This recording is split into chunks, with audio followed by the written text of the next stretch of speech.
I'm Elizabeth, a literary princess. If you are new here, welcome. I'm a fifth-year PhD candidate in English literature with a focus on Victorian women writers. And as you might expect, I love to read. I also have a secondary interest in fairy tales and their adaptations. Hence this feature, Fairy Tale Friday, in which I look at a fairy tale retelling and see what the author used from the original tale and other variations, and how it works and how I think of it as an adaptation. And I do this on Friday, hence the name. So today we are looking at a retelling of The 12 Dancing Princesses, which is my absolute favorite fairy tale and has been for a really long time, since I was a child. I have like a little golden book edition. I should have gotten it to show you all, but I didn't, and I don't want to go walk over and get it. But the retelling that we are looking at today is The Night Dance by Suzanne Weyn. So this was published in the early 2000s, 2005, and it is part of the Once Upon a Time series, which is a group of very short fairy tale retellings by various different authors. They're not connected in any way. It's just, you know, they're all retellings and they're all about the same length.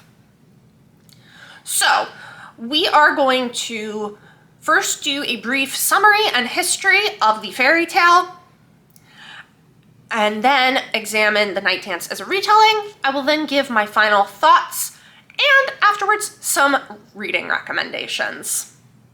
Let's jump in. The most commonly known version of The 12 Dancing Princesses is from the Brothers Grimm, and it goes like this. There are 12 princesses who their father has them all sleep in the same room and locks them in at night, yet somehow in the morning their shoes have been danced to pieces, even though they can't go anywhere. So the king sets forth a challenge to the men of the kingdom that anyone who can solve the mystery of the worn out shoes in 3 days, or in 3 nights, I suppose, will marry one of the princesses and become king after the king. So there are all these suitors who come through, princes and dukes and all that, and they each have 3 nights. They sleep in a room adjoining the princesses, and they're supposed to find out what happens, but they all fall asleep and they do not find out anything. And then, depending on the version, you have the original or the child-friendly version. The failed suitors are either banished or, in the original version, executed. Because it's a fairy tale, and what would a fairy tale be without unnecessary violence? So along comes a soldier who is injured, and he meets an old woman on the road who tells him the secret to winning the challenge. Don't drink the wine the princesses give to you, and here, have an invisibility cloak. So he goes to the castle and decides, all right, we're going to go through the 3 nights. And using his invisibility cloak, he follows the princesses to an underground world where they are attending a lavish ball and dancing all night until their shoes are worn out. He brings back tokens from the world, which are leaves from trees that are made of, I think, silver, gold, and diamond, possibly bronze, silver, and gold, depending on the version you have. Again, variations. And he presents them to the king, tells the king what has been going on, so he gets to marry the princess. And in the Grimm's version, he chooses the eldest princess. So, basic summary. There are a few variations, including multiple German versions. So there was the one that the Grimms heard, but there's also a few others. And the common variations are what princess the suitor marries. So in some versions it's the oldest, in others it's the youngest. There are also differences of how many number of princesses there are sometimes. The most common number seems to be 12, but there are some where it is 3, and there is actually one version where it is one princess running through 12 pairs of shoes. Ma'am. And I think that sounds really crazy to us, but we have to remember that dancing shoes, back when these fairy tales would have been told, were made of very delicate and thin material, and they would have started to wear out if you were dancing all night in them this way. It's kind of like, almost like point shoes in ballet, although I think point shoes are considerably sturdier, but they do wear out. So that's fun fact. Anyway, so the other common variation known is one translated from French by Andrew Lang, and this is one where the youngest princess marries the suitor. There's also a version from England called Katie Crackernuts, which actually features a girl protagonist and a prince who is the one going out dancing. And then there are also several versions from Russia, most notably the Midnight Dance. So let's jump into the night dance. This draws on the Grimm version and the Andrew Lang version. We are focused on the youngest sister, Rowena, but we also do have the eldest sister, Eleanor, as a fairly major character. Now, what's really interesting about the night dance is that it combines the fairy tale with Arthurian legend, which was super fun. I do not know a whole lot about the legend of King Arthur. I believe it's a Welsh legend originally. I think, don't quote me on that. So I'm not going to talk a whole lot about that. It's also been, I mean, so many different things have been brought in over the years and years that it has existed. Again, I don't know a whole lot about it, so I'm not going to really talk about it much here, aside from some major elements that come in, but I'm not going to be speaking about the book as an adaptation of Arthurian legend, just as an adaptation of the 12 Dancing Princesses. So, we have our youngest sister, Rowena, and we get some explanation for what the heck is going on with their father that makes them, you know, be locked in a room. And that is good because in the original fairy tale, we're like, why are the girls acting like this? And especially when people are literally getting executed and they just do not care. We're like, ma'am. That's a lot. So we get some actual explanation for this. So the mother of the girls, Vivian, is, unbeknownst to their father, the Lady of the Lake. And she goes out at one point when the girls are young and disappears. So their father is very paranoid about the girls going away. So he builds up his castle. He is not a king, he is just a knight, I believe. And he builds up his castle and he does not let the girls go beyond the castle walls. So the girls are desperate to just get out and see people. And so Rowena finds a hole in the wall and sneaks through. And there she meets the suitor, who in this is not a soldier, but a knight. Sir, and I'm gonna friggin' botch this, Bedivere? And he is the last knight of the Round Table. We will talk about him in a moment. Back to the girls, quickly. So she goes through the wall, meets him. They have insta-love. We'll talk about that too.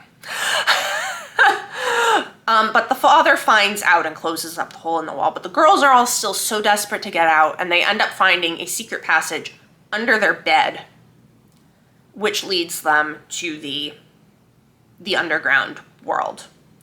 And whereas most people, me included, I think if I found a secret passage under my bed, I'd be really freaked out and would probably tell someone. But for people who have been trapped in their house for years, they are curious and they're like, well, maybe we can find a way outside. So it makes more sense for how this all gets started.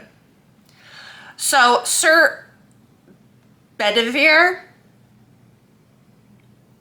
like I said, he is the last knight of the Round Table. We actually meet him on the field of Camlin, where Arthur is dying. And Arthur charges him with returning Excalibur to the Lady of the Lake, who is the one that gave it to him. Now, Bedivere only has one hand because he was injured in the battle, and the soldier in the Grimm's version is injured. And he ends up having this psychic connection with Rowena, because Rowena has magic, like her mother Vivian.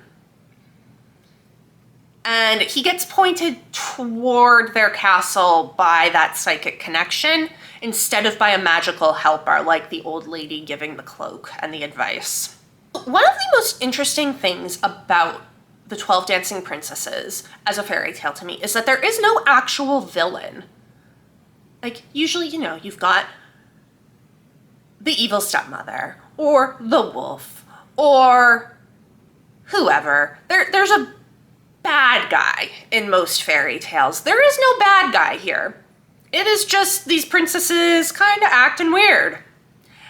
And so, in some variations, they're like consorting with the devil, and that's why they're doing all this. But in most versions, it's just like, no, there's no villain. So it leaves it really open to authors to fill in and decide, okay, what are we gonna do? Who's the villain? And since this is combining the fairy tale with Arthurian legend, the villain is, of course, Morgan Le Fay, the half-sister of Arthur and the mother of Mordred, who has also died on the fields of Camlin. Now, Morgan really wants Excalibur, and she has actually trapped Vivian in a lake below the castle that the underground tunnel leads to. And that is why Vivian never returned when she went out. It's all because of Morgan Le Fay. So when the girls find the secret passage and go through the tunnels had been created by Vivian. Morgan, I don't think, was aware they were there. But Morgan sees them and is like, oh crap, I need to make sure that they don't find Vivian and set her free, because that's gonna foil all my plans. So she conjures up the ball and the 12 men that they dance with, who in this version have the bodies of men and the heads of stags. She conjures up the boats to go across the lake to go to the ball. She conjures up beautiful dresses for the girls, although not shoes. And she's just using this to distract them so that they don't find their mother, and so that she can continue to try to get Excalibur. And Morgan has various different disguises that she uses to be in the castle and be finding things out. So she disguises herself quite often as a mouse, but she also disguises herself as a servant girl in the kitchen. So I would say there's also a significant difference between how the contest goes between the fairy tale and this book. Because in the fairy tale, it sounds like we go through dozens of suitors who just fail at all this and, you know, either get executed or banished, or in some versions they get cast under a spell and go down to the underground world to dance with the princesses. But anyway, there's multiple suitors that go through the song and dance and don't make it. So, but in this, we actually only have 2 suitors go through. There's the first suitor, whose name I don't remember because he's not that important, but also kind of is. And then Bedivere is the second one to go in. And I totally understand why Weyn did this, because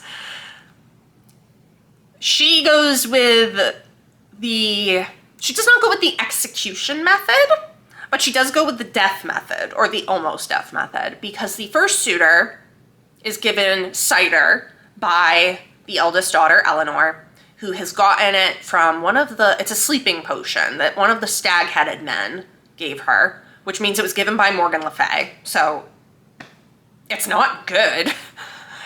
And it nearly kills this guy. They come back from their dancing and go to check to make sure he's still asleep, and they're like, oh my god, he's dead. And he's not quite dead, but he's almost dead. So naturally, because the princesses have consciences in this version, because otherwise we're not going to like them very much, they have a lot of, like, they're like, we can't do that again. So Bedivere comes in as the second suitor because their father doesn't want to stop the madness even after one almost dies. Okay.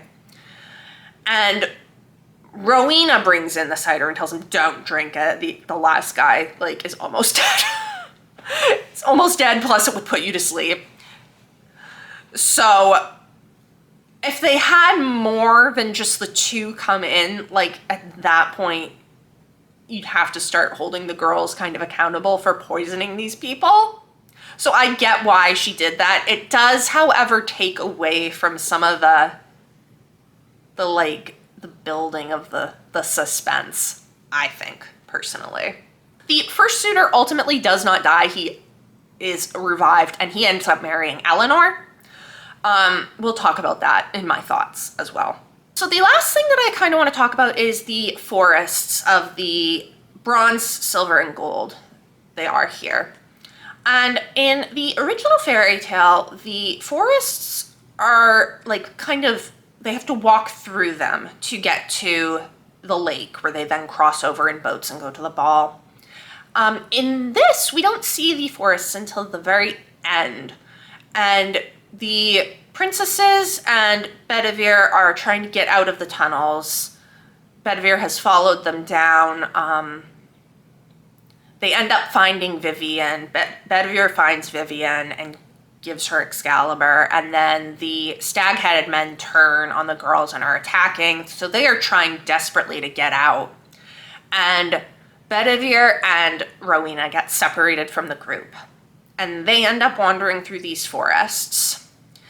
And it turns out that these mystical groves are kind of part of Avalon, and they are used, they like connect soulmates. So Rowena and Bedivere go through them, and then basically afterwards Vivian explains it as, you're basically married. And they also, it heals Bedivere's missing hand, which is kind of weird. But okay. So yeah, they're given a purpose instead of just being there to be like pretty and be tokens to show the father. Which I do think they crack off leaves and show him afterwards, but that's not like a huge part of the reveal or anything, because everything is already kind of wrapped up and dealt with. But yeah, so that is the Night Dance as an adaptation. It's a fairly straightforward adaptation other than bringing in the Arthurian legend. It hits all of the major plot points of the fairy tale. It has the 12 princesses. I mean, it even... Bedivere is technically a soldier that is injured because he's a knight and he's missing a hand. So it like hits all the major things. It just expands a bit and adds the Arthurian legend parts, which is fun. So my final thoughts. I ultimately gave this 3 stars. I think it's way too short to be doing what it was doing. Like it is a third person omniscient narrator kind of. Or I guess technically it's third person limited, but we jump to different people's heads with each chapter.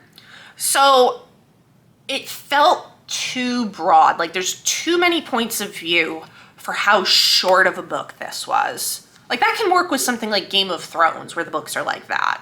This is tiny.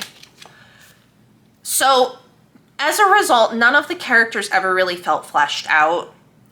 And the relationship between Rowena and Bedivere is just total instant love. It's like they're connected because they're soulmates and they have like a psychic connection. It's like, I don't buy that at all, really?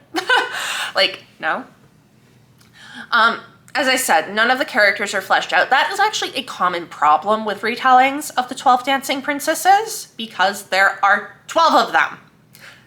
So I have found that really the only books that can do proper character development retelling this tale are ones that change the number of princesses and have less of them. So, you know. It is very early 2000s young adult in the writing. So let me just read you from the very first page, our introduction to Rowena. Rowena pressed her slim body into the cool, shadowy corner of the high wall in the empty courtyard, shaded by the towering building behind her. Her wavy, copper-colored hair seemed to take on a more auburn hue. A determined glint deepened in her lively, celery-colored eyes into a stormy blue-green. It's very, very of its time period, with kind of that describing the protagonist in that way. I'm not a fan, as you can tell. Like, I think that whole description was absolutely ridiculous and unnecessary. I'm just like, and feels very juvenile. That's why I say it's early 2000s YA descriptions. Like, it's very, I don't know. I don't like it. I don't like it. So this, like, for a lot of it was actually 2 stars for me. What ultimately brought it up to 3 is that I just really liked the way that Weyn brought in the Arthurian legend. And I felt like so much more could have been done with it if it had been a longer book. So it got 3 stars mainly because of the concept, but I don't think the character development was good. And there's like weird vibes from the first suitor that Eleanor ends up marrying. He's like kind of, I think it's supposed to come across as flirty, but it comes off as predatory, and it made me really uncomfortable. And then it was like she married him. I was like, what? He was a creep. Why would you do that? So that, I was like, I don't love that. So definitely not one of my favorite retellings of this tale or in general. But I really did like that combining of the Arthurian legend with the 12 Dancing Princesses. And I thought that was so fascinating, and it could have been so much more. I guess ultimately this is really more of like a 2.5. I should probably change my rating, because yeah, it's more of a 2.5, because there was a lot that I didn't like about this, and I wouldn't recommend it to people, really, unless you want a quick, like, just kind of fun, kind of brainless retelling. But otherwise there are much better retellings of this story to read. So that is The Night Dance. Let's move on to some other reading recommendations. So the first one that I want to recommend, if you have read The Night Dance and you enjoyed it, or if you think like some of it sounds good and I'm kind of looking for a younger end of the young adult spectrum, but maybe not this one, I would recommend The 13th Princess by Diane Zeller. This is a middle grade retelling of the story, and it follows a girl named Zita, who is actually the 13th princess, who has been sent to work in the kitchens as a servant because her father was just so disgusted with the fact that he had had any other girl. And she is ultimately the one who saves her sisters and finds out the mystery of their worn out shoes. So it removes that weird suitor, like, awkward, because like obviously that is kind of a weird element of the fairy tale when you're trying to update it, like, So it removes that and has this sisterly relationship, and it's really about family and finding your family, and it's quite lovely. So I thought I had a physical copy, but it's not here. So I don't know where it is, so it'll be up here. But yeah, if you're looking for one that is on the younger side of young adult, like The Night Dances, because The Night Dance really, really veers more toward the younger end. So I think that would be good. Another one that is toward the younger end of young adult is Princess of the Midnight Ball by Jessica Day George. This is a first novel in a trilogy, the Princesses of Westphalen trilogy. It's a fairly straightforward retelling of the fairy tale. It has a very special place in my heart because it was the first retelling of the story that I read, and I really enjoy it. It does suffer from the issues of not enough character development because 12 princesses, but it avoids the insta-love, and the eldest princess and her love interest are fairly well developed. And the series itself is really great, and I highly recommend this one. Another one, if you're looking for just kind of a short retelling of the story, is The Door in the Hedge by Robin McKinley. Robin McKinley is one of my favorite fairy tale retelling authors. And this is actually a collection of 4 short stories, one of which is The 12 Dancing Princesses. Again, it's a very straightforward version of the tale. There is also a retelling of The Princess and the Frog in here, and 2 original tales. So if you want something simple and straightforward, this is definitely one to go to. And the final retelling I would like to recommend is considerably more complicated than any of the others we have talked about, and this is Wildwood Dancing by Juliette Marillier, another favorite fairy tale retelling author of mine. And this I am recommending because, like The Night Dance, it combines the 12 Dancing Princesses with some other things. First, it is also a retelling of The Frog Prince, but second, it also combines history. It is a historical fantasy set in Transylvania, and as such, we've got some Transylvanian folklore in here. Vampires, there's vampires, obviously.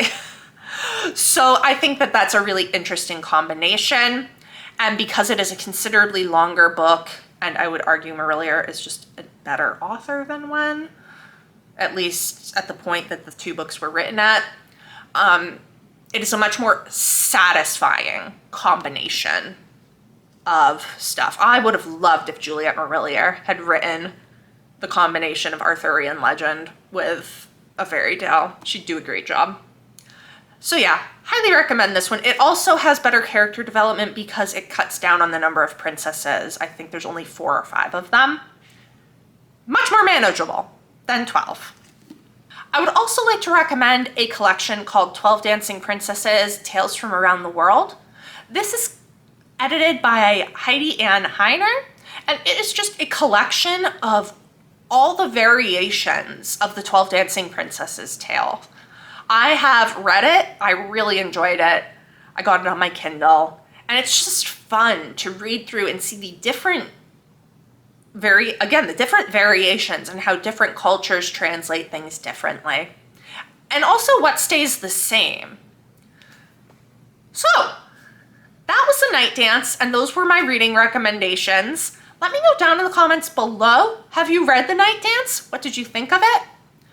What are some of your favorite fairy tale retellings? Are you a fan of the 12 Dancing Princesses, and which ones have you read that retell it? If you liked this video, please don't forget to give it a thumbs up and subscribe if you would like to see more of my bookish content. It has been great chatting with you. I will see you soon. Bye.